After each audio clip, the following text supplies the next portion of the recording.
Hello, Antioch. Steve Jellicourse here with Craig Ullman, our resident scholar, on our Going Deeper series with Craig and Steve.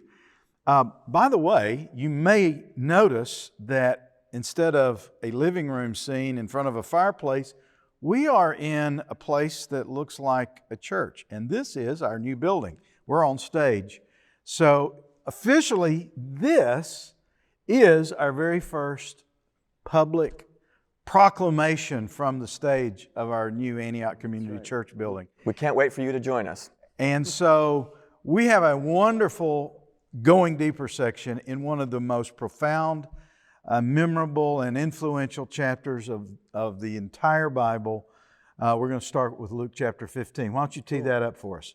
Yeah, right on. So there's 3 parables in Luke 15, and they all respond to the Pharisees who were grumbling about Jesus eating with sinners.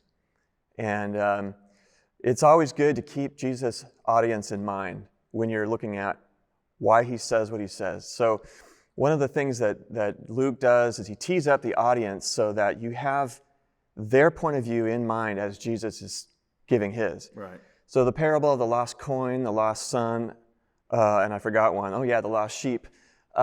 He starts out with that one. That's right.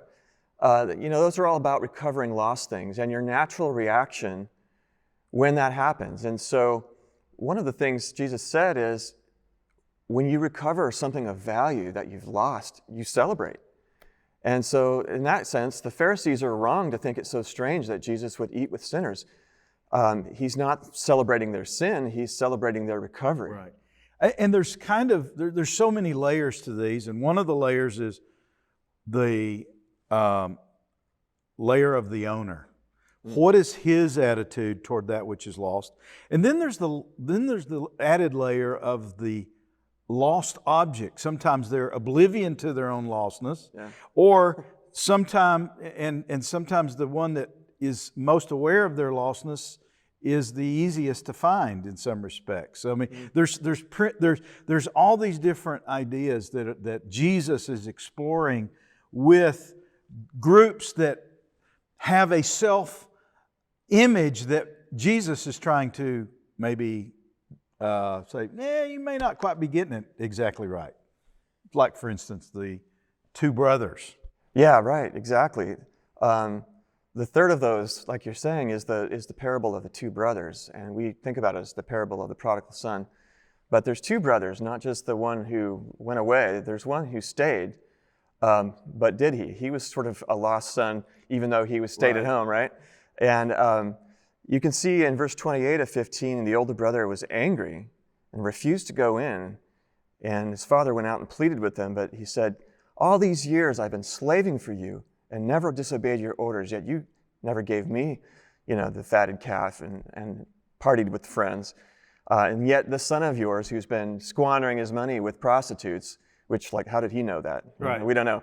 But comes home and you kill the fatted calf for him, Well, it's that temptation we all have that once we start judging, we just paint with a broad brush. Indeed. And the other thing we see here is this father who had really been deeply insulted was still looking and longing to see. And it says, and when he was still a great way off, the lost son, his father saw him and had compassion and ran and fell on his neck and kissed him. And we've heard all kinds of sermons on that. But this right here is kind of the crux of the compassion of the Father for the world that is lost and maybe doesn't even know it. That's right. So many of the conversations and debates between Jesus and the Pharisees, or Jesus and the disciples, or Jesus and anybody, is about values that they share in common but that they rank differently. Yeah. And Jesus is saying that the value of recovering a precious lost soul ranks higher than honor. It ranks higher than finances. It ranks higher than these other things. And these are things that may be in Jesus' list of priorities, but they're just far lower. And in the case of the Pharisees, it was a matter of honor that you don't eat with ne'er-do-wells.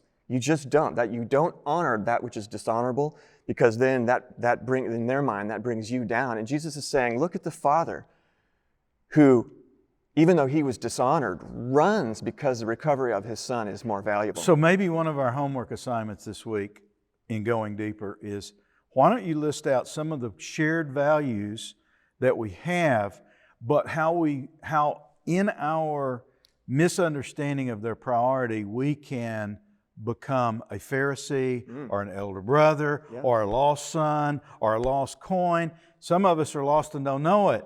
What's the danger in that? So let's go into the next parable. Cool. That is one of those parables that a lot of us, when we were young believers, in fact, a lot of people don't even get this parable. They're scratching their head going, is Jesus endorsing scoundrels? And this is the parable of the shrewd steward, who's actually something of a kind of a thief. Right. And Jesus isn't exactly commending thievery, right? No, indeed. Well, it's interesting. If you guys have read the Bible at all, you realize that there are a lot of stories that are pretty wild. And they leave us confused as to how much of them we can take as moral exemplars. Yes. And I think they're not always there for us to take as straightforward moral exemplars. A lot of times they're there for us to learn how to make God-directed judgments about what is admirable, what is a little less admirable, and what is avoidable. And it's this whole idea of... They're not straightforward. Yeah, and it's this idea of hierarchy of values. And what Jesus is really focusing on something, and that is the proper perspective about money, which is not immediately obvious here. Indeed. So the way the shrewd manager works is there's a guy, a rich man, whose manager is accused of wasting his possessions. Right away, he's accused. There's no evidence offered. There's no discussion about what that involves, but he's just accused. And so it tells him, hey, you have just a few days. Get the affairs in order, then you're out. You're fired. You're fired. You're fired. So the manager decides, hey, well, I've got to do something because I'm too weak to beg. Sorry, I'm too weak to dig, and I'm too ashamed to beg. So I have to do something. And so what I'll do is I'll forgive my master's debtors, and I'll just basically write off their debts and let them know. That way, they will appreciate me to the point of offering friendship to me. So when I'm fired, that's right, they'll take care of me because they actually owe me. So here's what Jesus praised about that. Not the dishonesty necessarily. In fact, definitely not the dishonesty. But he did praise the fact that this person was smart enough to realize that relationships are more important than money. Relationships are really the thing that you have to put first, because that's what's most important. And so when Jesus says, don't accumulate unrighteous mammon as if that's an end in itself. It is not. It is merely a tool, and it will fail you. The thing that you need to do with it is make sure that you're generous with it, and make sure that you are always looking to help and bring relationships together through whatever resource that God gives us. That's the proper use of it. There's an abruptness almost to this. He tells this parable, and you're thinking, this is a parable about two guys, a master and a steward, and the shenanigans of the steward and kind of his reasoning. And then Jesus kind of almost goes off topic in his answer, because he stops the parable, and then and I say to you, make friends for yourselves by unrighteous mammon, that when you fail, they may receive you into an everlasting home. He who is faithful in what is least is faithful also in much, and he who is unjust in what is least is unjust also in much. And so Jesus almost does this. I thought you were talking about these relationships over here. Now you're talking about money. And a lot of times when Jesus does that, it's his way of using the drama to say, this is my point. I'm talking about money here, and I'm talking about how it's a facility for building relationship. And a lot of us don't think of it. And this isn't about bribery either. It's about understanding the lower value that money has. Yeah. And so maybe what's the homework assignment out of this? Well, the homework assignment is to read the parable and then read what follows it and see how they mutually interpret one another. If you have a question about a parable or any passage of Scripture, usually the answer is to keep reading. So you hold the issue, and the Bible knows that it's being provocative. Jesus knows that He's given you something, right? So if you keep reading, He'll help bring it back around.